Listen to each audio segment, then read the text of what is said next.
The next step is to close the customer or close your target. And this should be the easiest part, the most relaxing part, the most enjoyable part. If you've taken enough time building their desire map, if you've taken enough time building their decision map, if you've taken enough time building out their agency map, if you've taken enough time identity priming them with pro-social traits and identities that are congruent with taking a decision, making a decision, the close should be the easiest part. And here's how you close. You verify of what they want. You say something like this. Now, correct me if I'm wrong, but you said you wanted XYZ, is that right? Or am I missing something? And they'll validate that what they want is XYZ. And you say, oh, look at our product.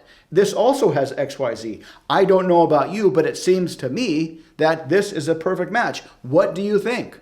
And you protect the agency, or you protect the integrity of their agency, and you let them make the decision. You let them own the decision. Now, when you say this product has XYZ, what do you think? You can dress that up a little bit by using some Cialdini linguistic presuppositions.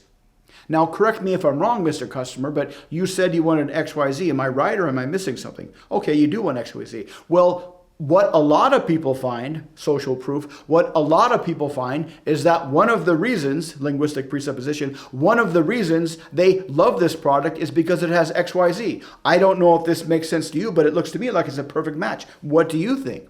And so you essentially just say, look, this is what you said you want. This is what we have. Seems to be a match. What do you think? That's all you need to do to close a customer. And most of the time, this will be the easiest close ever. Now, what happens if you get objections? Well, I'd like to think about it. Well, I need to check with my spouse. That's okay. Don't get worried. Don't get angry. Don't get frustrated, because objections are just another mental map that you need to expand. And when you expand their objection map, two things will happen. One, the objection will collapse and it won't really be an objection. Or two, it will actually be a legitimate objection that will keep them from buying the product. And remember, you want them to make a good decision. You want them to decide well whether or not they buy the product, because that will give you a lot of referrals. So you can even say that, okay, cool, you want to think about it. I totally respect that. If you don't mind, I'd like to ask you a few questions about if that's okay.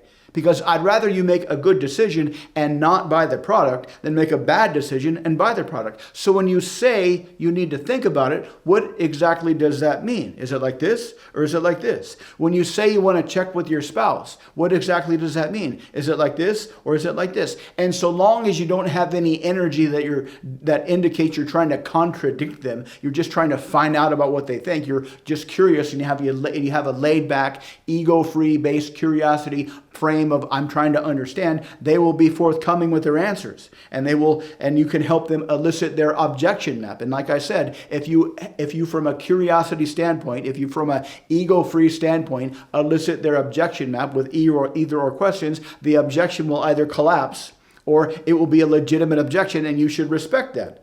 Now, if you're eliciting their objection map and you come up with a reframe from like the sleight of mouth patterns, and it seems like it's not a legitimate objection, it's kind of like a mental objection, and you want to deliver a reframe, you can, but be very, very careful. Always remember to respect the integrity of their agency. Always make them feel like it's their decision. You're never trying to assert something into their brain, because the second they even suspect that you're trying to assert an idea into their brain that contradicts the ideas that are already in their brain, like if you're trying to reframe an objection, that will elicit the ego defense mechanism, and that will significantly decrease your probability of closing. So if you do want to present a reframe, always do it in an off to the side manner. So you listen to their objection map, you expand their objection map, then you pace it. Now, forgive me if or correct me if I'm wrong, but it seems like you want to check with your spouse because XYZ. Is that correct, or am I missing something? And validate that. Then you can deliver the reframe in an off to the side kind of way. Well,